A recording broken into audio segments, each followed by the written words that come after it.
Video, we're going to cover the bulk tools known as block moves. These are important tools for when you have a group of people on the field that you want to move using a standard maneuver that shows up in pretty much every band. They're all grouped under this block moves menu, and it only appears once more than one member is selected. To start, we'll use the select tool to highlight the members we want to move, and then demonstrate each move one by one.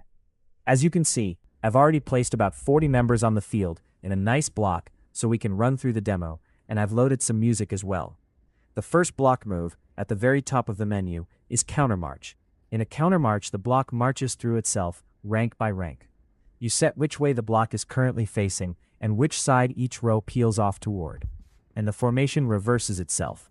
The front row ends up in the back row ends up in the front, and the whole block shifts backward by its own depth. The rows move one at a time in sequence, giving that classic precision drill look. All of these block moves are actually very simple to use, because once you select one, it shows you the path each member will take, and their final position. Looking at that path and the final position, you can dynamically adjust the parameters in the side panel and see exactly what the finished move will look like. So there's really no need to explain any of these in a lot of detail, even though this is probably the tool you'll end up using the most. Once we're done with counter march, I'll undo it so we can try the next move.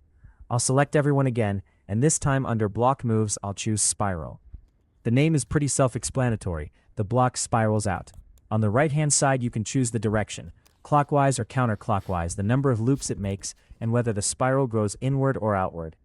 Here I've set it to outward with 12 loops. You can see the path it takes. I'll hide the path and play the music. As you can see, I chose counterclockwise, so it's turning counterclockwise while the spiral grows outward step by step. I'll briefly turn the path back on just to show you again what it looks like, then undo it. Next, I'll select everyone again and try sequential push. With sequential push, the whole block shifts in one direction, but instead of everyone moving at once, it cascades, one line moving a beat after the last, which creates a rippling effect across the formation. You choose which way the performers move, and separately, which way the wave travels, so a push forward can ripple left to right, front to back, or any combination. You can see the paths here, and when I hit play, you can see it move sequentially, one line after another. Pretty straightforward. I'll undo that and move on. This one turns the whole formation, but the difference is that it pivots around one specific performer, like a door swinging on a hinge.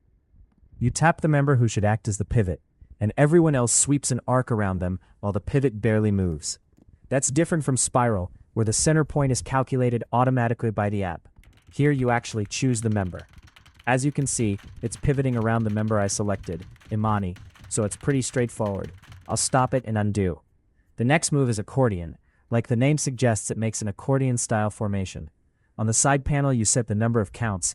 I've set 30, and you can either compress or expand the formation. Here I'm compressing it, so when I play it, all the members come together into an accordion shape, and the space between them decreases by the amount I entered, coming to a stop after the number of counts specified. The nice part is I can leave the playhead right where it stopped, switch the setting from compress to expand, and hit apply. Since I didn't drag the playhead back, the expansion continues from where the compression left off, at 18 seconds. Now when I press play, the accordion expands back out. I'll undo twice to undo both the expansion and the compression. The last move is parade gate. This one splits the members into two halves that swing open.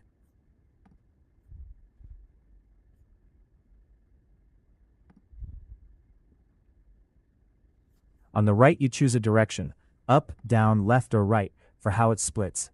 I'm choosing to split along the side of the block that has 8 people rather than the side with 5, since 5 doesn't divide evenly.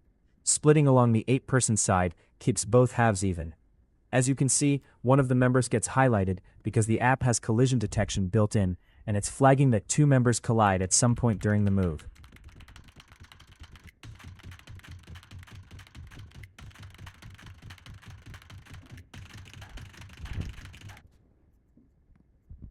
In this case, Micah Cruz and Piper collide around count 10. At that point, you can either leave it as is if you trust the performers to navigate around each other, or go back and adjust the spacing near the start so they don't collide at all. That's parade gate. And here you can see the drill sheets, the dot sheets, that get generated automatically for each member.